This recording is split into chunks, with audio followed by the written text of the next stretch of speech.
One of my favorite things to do with the Monster Hunter series is to find weird merchandise and cameos. Well, imagine my surprise when this thing shows up at my doorstep. Not really, I bought this after I found out it was even a thing. This is Monster Hunter Orage, a 4-volume manga based in the Monster Hunter universe. The thing is, though, this was released all the way back in 2008, a time when the newest game in the series was Freedom Unite, Elder Dragons were a new concept, and the series lived on Sony handhelds. Now you might be thinking there's only 4 volumes to this Monster Hunter Orage thing. I could go buy all 4 of them, they're probably pretty cheap, and I could blaze through all of them and get a complete Monster Hunter story. Well, there's kind of a catch to that. The English version of the 4th volume is extremely expensive. I have no idea why, but it goes for a minimum of $60 US, although I have seen listings over 100. I'm not going to be buying volume 4 anytime soon, but I will be going into the first book in this video. I'm not going to spoil the entire thing, but there are some, in my opinion, interesting themes and some funny moments that I want to chat about. So this book tells the story of Shiki, a novice hunter. The first few pages go into his backstory, but it's not super complicated or anything. His sensei was teaching him how to be a hunter, but is suddenly killed on page 4 in a gunpowder mixing accident. So Shiki is all alone and he's looking for a hunting party. He's sort of that clumsy anime manga protagonist trope. Think Naruto, he's good at a few things, but otherwise he's socially awkward and his skull is thicker than a hermitar shell. When he goes to find a hunting team, he's like, "Okay everybody, join around me, let's go hunting!" And all the other hunters just kind of ignore him. So of course he eyes up the only female hunter, named Ailee. Unfortunately for Shiki, she is just way too standoffish and promptly leaves on a hunt to kill a cuckoo. Without going into all the details, Shiki secretly follows her before both of them are attacked by a Wraithian, something that is outside of their skill level. And I just want to mention the art here, because it's actually really cool seeing such an iconic monster like a Wraithian attacking, breathing fire, tail flipping. The art was done by Hiro Mashima of Fairy Tail fame, and aside from the gratuitous and often fan-servicey cleavage, everything looks pretty awesome. The two of them end up slaying the Wraithian, and Ailee decides to stick around for the moment. The English translation sounds a little bit weird here. Shiki says comrade about 700 times here, to the point where it just gets so overbearing. Anyway, there's some more backstory revealed that kind of solidifies Shiki and Ailee's relationship. They end up finding a third hunter named Sakya for their party, and they go off in search of a monster called Deviljho.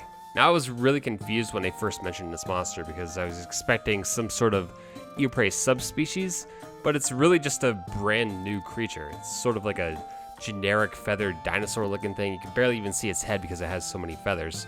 But the battle with this thing is really exciting. It's much more exciting than a Wraithian, and the conclusion has this sort of somber, bittersweet revelation that I'm not going to get into because of spoiler territory, but it was a lot of fun to read through this battle.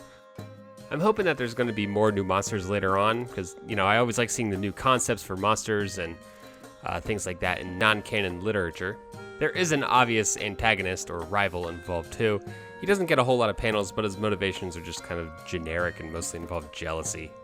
My favorite part of him is how he keeps messing up all these recognizable one-liners. For example, there's one part where he says hand over head instead of hand over heart, and everybody's just like, dude, you're saying it wrong. It kind of reminds me of Back to the Future. Now why don't you make like a tree and get out of here? There's another guy who isn't really introduced until the end, but he's alright in my book because he has a chain weapon. He says it's still in testing and unapproved for official guild hunts, but come on Capcom, this thing has been in testing for 10 years. A chain weapon would be awesome for Monster Hunter. Make it happen. Now I said the antagonist is kind of generic, but to be honest, Shiki isn't very interesting either. I mentioned earlier that he's sort of a Naruto character where he's just, really dumb but happens to be really good at hunting. That's basically the extent of his development throughout Volume 1, whereas the other two characters have a sort of mini arc where they kind of, you get a little insight into their backstory and everything. But Shiki is just kind of really good at hunting, I guess. I'm hoping he develops a little more personality in the next couple volumes. The only other thing that I wanted to mention is that I skipped over a lot of the story. I gave you a very brief outline and you could kind of guess what happens, but there's a lot more nuance in Volume 1. There's actually a fair bit of humor.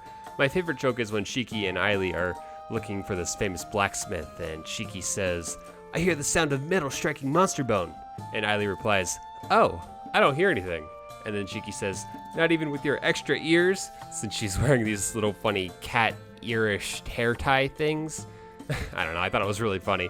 All in all, I'm not disappointed with Volume 1 of Orage.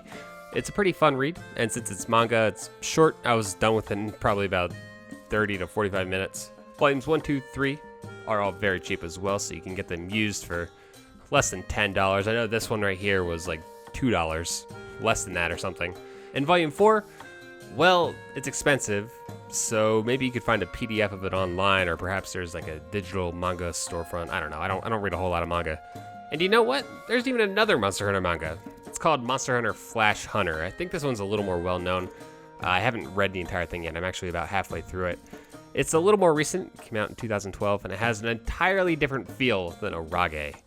Now, I haven't finished it yet, but I'll be sure to let you guys know my thoughts when I do finish it. If you guys enjoyed this, leave a like and a comment. If you didn't, leave a thumbs down. If you're not a subscriber, maybe think about bopping that sub button. And if you are already a subscriber, consider hitting the bell icon and turning on notifications. I know YouTube is a little finicky with the whole notification things, at least on my end it is. Have a wonderful rest of your week, everyone, and I'll see you next time where we take a look at a little-known Monster Hunter puzzle game.